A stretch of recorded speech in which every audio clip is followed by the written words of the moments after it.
నామ సంకీర్తన ప్రస్తావన వచ్చింది అని అంటే ఈవేళ గత 3 దినాలుగా మనం నామ సంకీర్తనని వింటూనే ఉన్నాం.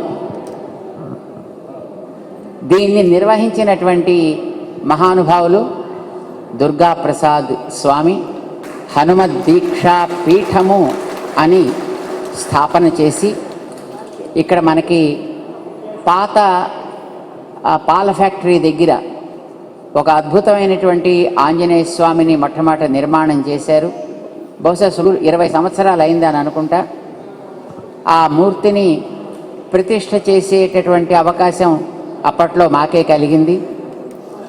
అప్పుడు ఆ మూర్తిని ఏర్పాటు చేసిన తర్వాత హనుమ దీక్ష ఇవ్వడం అనేటువంటి ఒక సంప్రదాయాన్ని ప్రారంభం చేసి మన తెలుగు రాష్ట్రాల్లో, ఉభయ తెలుగు రాష్ట్రాల్లో కూడా గ్రామ గ్రామాలకి వెళ్ళి అక్కడక్కడ ఉండేటటువంటి వెనకబడ్డ జాతులలో వల్నరబుల్గా ఉండేటటువంటి సిచ్యువేషన్ని, అంటే రకరకాలైనటువంటి ప్రభావాలకి లోనవుతూ వాళ్ళ యొక్క ఉనికిని కాపాడుకోవాలి అని తపన చెందేటటువంటి వాళ్ళకందరికీ ఒక పెద్ద ఆసరాగా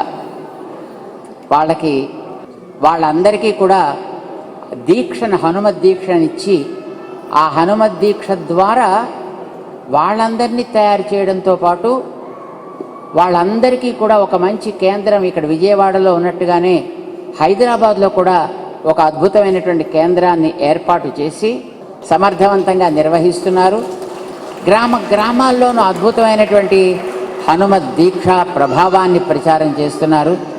ఇక్కడ వీరి ద్వారా సుమారుగా 100 మంది పైగా ఇక్కడికి వచ్చి ఈ 3 రోజులు కూడా మనం ఆంజనేయ స్వామి రాకకి ఈ ప్రాంతం అంతా కూడా పులకించి ఉంది అనేది ఆ ఆంజనేయ స్వామికి తెలియాలి, అలా దీన్ని మనం చెయ్యాలి అనే సంకల్పంతో మొత్తం తమ బృందానంతటినీ కూడా ఏర్పాటు చేసి మహిళలు, పురుషులు అందరూ కూడా ఆరంభం చేసి 6వ తారీఖు ఉదయం ఆరంభం చేసి దాన్ని అఖండంగా చేస్తూనే ఉన్నారు. రాత్రి పగలు, బ్యాచ్ తర్వాత బ్యాచ్, బ్యాచ్ తర్వాత బ్యాచ్. ఏదో కూర్చుని హరే రామ రామ రామ హరే కృష్ణ కృష్ణ కృష్ణ ఇలా అనుకోవడం కాకుండా ఏ బ్యాచ్ వాళ్ళు వచ్చినప్పటికీ కూడా ఇదొక స్పెషల్, ఇదొక అందమైనటువంటి కీర్తన.